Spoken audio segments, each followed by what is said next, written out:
teaching you how to dye a fedora. So fedoras came back in style, you know, within the last couple of years, most recently like one year ago. And people have been wearing them a lot, especially during the fall and winter. And they are very cute, you know, you can have a cute little style to the side, to the front. It's really nice paired with a sweater, some nice jeans and boots. So it's a great addition to any outfit. And since we've been wearing them, I decided that I wanted to get one, and black is the perfect color simply because, you know, it goes with everything. So this one though, funny story, I was wearing it, left it at my best friend's house, and yeah, so it's set in the car, in the back of the car, and it got a little damaged from the sun and faded. So, I mean, I could definitely go and buy another one. I got this one from Target, yeah, probably like a year ago, and it was probably around $22, and it's 100% wool, and it has like a leather band on it, which of course I'm going to take off before we start dyeing, because if you were to look at it closely, underneath where the band is, it's not faded at all. So but we're just going to try to get it back to its natural color. So whether, you know, you're like me and leave it in your friend's car for an extended period of time, or if you thrift a fedora, or, you know, yours just naturally fades over time, then this could be a fun project to do versus just going out and buying another one. So, you know, what's more fun than a good DIY? So that's what I'm going to be showing you today.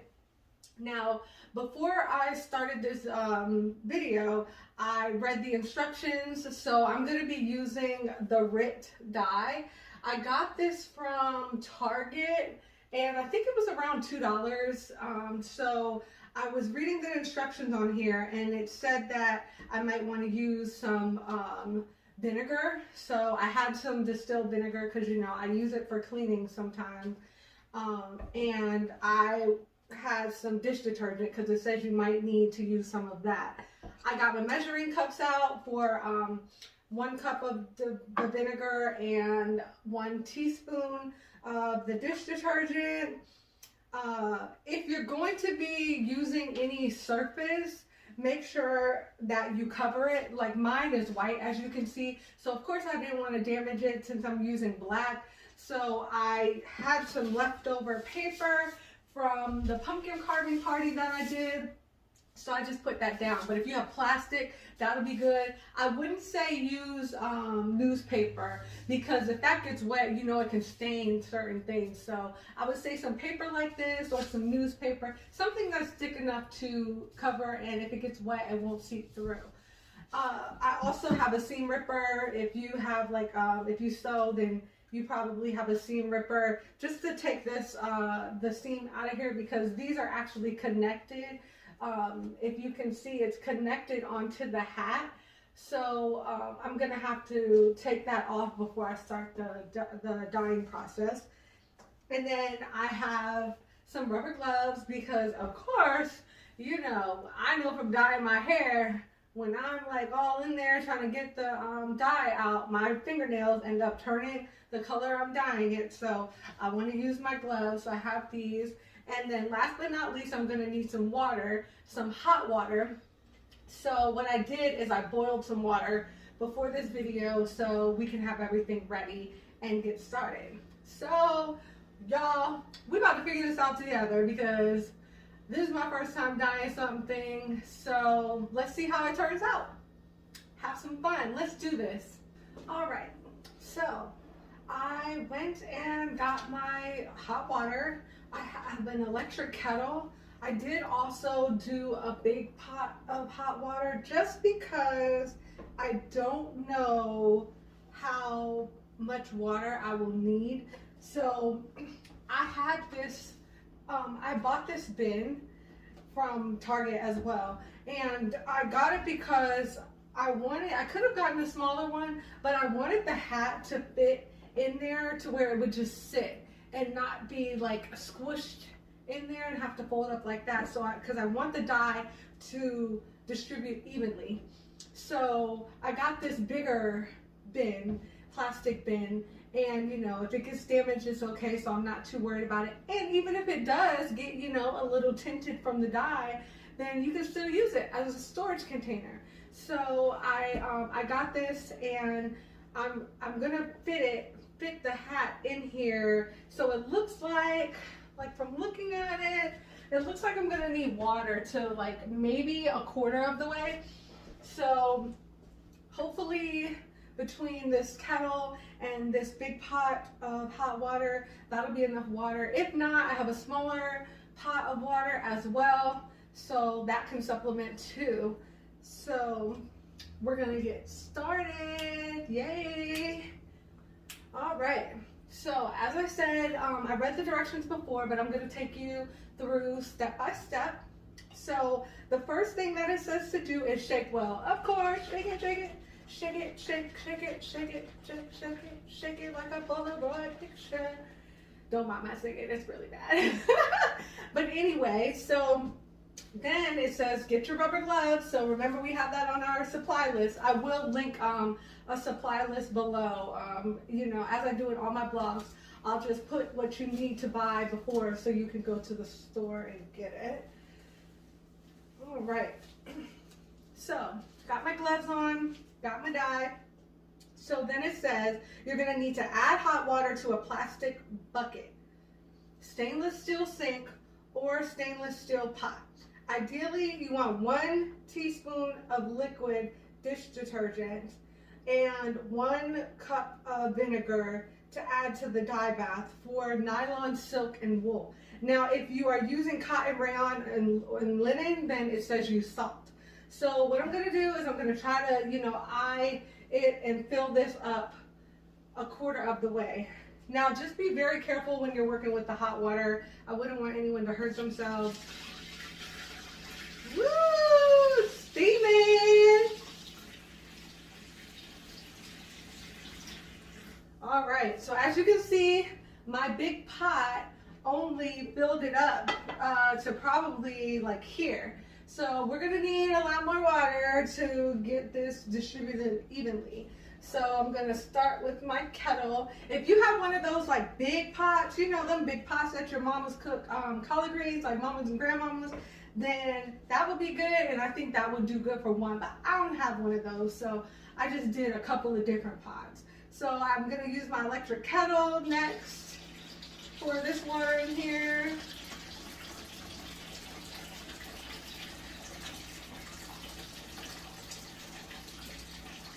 Let's open this top. All right. Okay, we're getting somewhere, y'all. And let me get this last pot.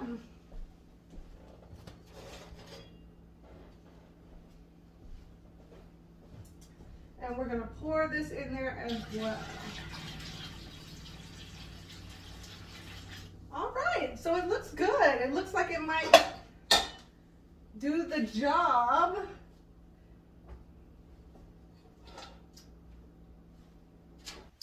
Okay, so I went and added a little bit more water just to be safe. Hopefully when the hat is put in, it'll shrink down a little bit, and we can make sure that it'll be under the amount of water. So just know you're gonna need a lot of water for this. Now, let me put these gloves back on, you know, like we're doing surgery. But let's see. So now, when you're using this dye, you can get it in the liquid form or you can get it in a box form. I just picked liquid because I figured it was easier. The box comes in powder, so the liquid would be much better for me. I can just pour it in here. Now it says you can use 4 ounces of liquid per every pound of fabric. So I want this hat to get back as dark as possible. So this is 8 ounces. I'm going to use probably a little over a half because I'm using a whole lot of water. So I need this dye bath to be very dark so that it gets the hat to the color that I'm trying to achieve. So let's go ahead. I'm going to give it a last little shake. And I'm going to go ahead and pour this in here. Just be careful. It does have a safety top on it. So just take that off. And let's pour this bad boy in here. Woo, look at it. All right. So yeah, just be careful when you're pouring because it did splash. Luckily, I'm wearing black, so I don't have to worry. So wear something that you're not gonna worry about getting dirty, okay? So next up, it said to use a cup of vinegar. So I had apple cider vinegar, and I had white distilled vinegar. I figured white distilled vinegar would be better for this project, so I just grabbed that one. You could probably get it from the Dollar Tree. So I'm just gonna put a cup of that in here. Raise your hand if you don't like the smell of vinegar. Woo, boy. All right. So that is in there. And then last but not least, I'm going to take my detergent and I'm going to put 1 tablespoon. There we go. And that's in there. All right. So I'm just going to use the tablespoon to stir this whole thing up and get a good old dye bath going on around here. This is like stirring a witch's brew. Get it all mixed up, all mixed up, all mixed up. All right. And any utensils or anything that you stick in the dye, you're going to want to make sure that you rinse off right away so that it doesn't stain your stuff. So that's what I'm going to go do.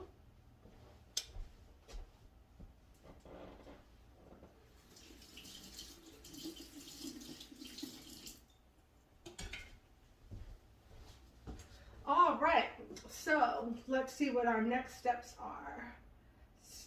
So you're going to mix well, and you are going to put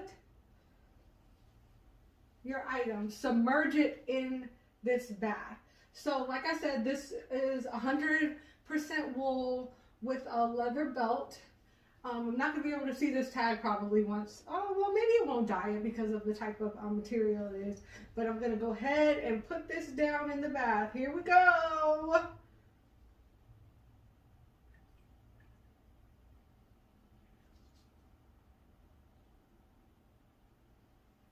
And that is perfect. So it goes all the way to the bottom and the water fully covers the hat. So it is submerged in this water. So next up it says that you're going to need to stir for 30 minutes until the color that you're trying to achieve is showing. Now keep in mind that when something's wet, it's going to look darker than what it is. So if you think that it's not going to be dark enough when you pull it out of this bath, then just leave it in. And some people, I was looking online for some videos and like some tutorials on how to dye a fedora, and I was finding some, but they were like super old. But some of those videos were saying that they left the fabric or whatever they're trying to dye in the bath overnight. So what I'm going to do is I'm going to go ahead and I'm going to stir this up for 30 minutes like it says do. And I think I'm just going to leave it in for maybe 30 minutes to an hour. The wool fabric should take on the dye. So, you know, we'll just have to see. And push come to shove, I can always do it again. So I'm just going to stir this up a little bit. And yeah, definitely dyed my tag. So I have to look at this video to remember that it's 100% wool. So any tags or anything that you don't want dyed, then you just have to make sure that you take those off as well. Any attachments, anything like that. So yeah, I'm just going to let this sit in here after I'm done stirring, and then we will check back at it later. All right, so I have stirred this up. It's been about an hour right now, And the directions say that you should stir consistently for 30 minutes or until the desired color is achieved, up to 60 minutes. So since it's been an hour, then I'm just gonna go ahead and give it one last stir. And then I'm gonna pour this dye bath out, and we're gonna start the next part, which would be rinsing and washing. And since this is a hat, I don't wanna put it in the washing machine. So I'm going to rinse all the dye off, and I'm going to wash it as much as I can with some laundry detergent. So let me go ahead, and we're going to go to the sink and pour this out.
So now that the Fedora is all not dry, I was about to say dry, but now that it's all cleaned up, rinsed off, and it is ready to be dried. So the hardest part on these is to keep the shape of the Fedora. So what I'm going to do is I'm going to stuff it, probably with an old t-shirt or something that I don't want, and I'll stuff it so that it can keep the shape. And then in the morning, after I've let it sit, then I will reshape it how I want it and steam it, and we will be good to go. So let's see what it's gonna look like. Can't wait. Okay guys, so it's the next morning, and this is the hat. It's all dry. Now, as you can see, it has a couple of little lumps in it, but that's an easy fix. Same with the top. We're just gonna mold it back the way it was by using a steamer. So I'm just gonna go ahead and turn my steamer on, and I'm gonna start steaming the fabric.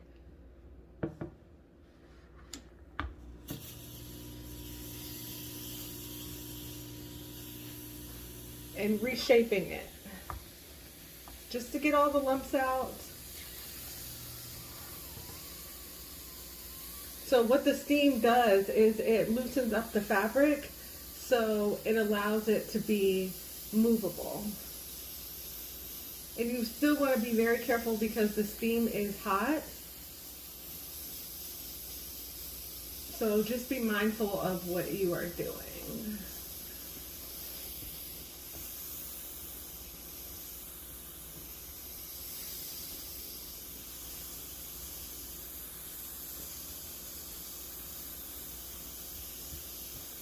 And it just all depends if you want your hat to lay flat or if you want the brim to stick up. Like however you want it, you just need to shape it. And the same goes for the top. So I want my top to be back. So I'm going to steam the inside. I want it to be back the way that it was. So I'm going to get a good steam on the inside. And then what I'm going to do is go ahead and start shaping it back to the way that it was.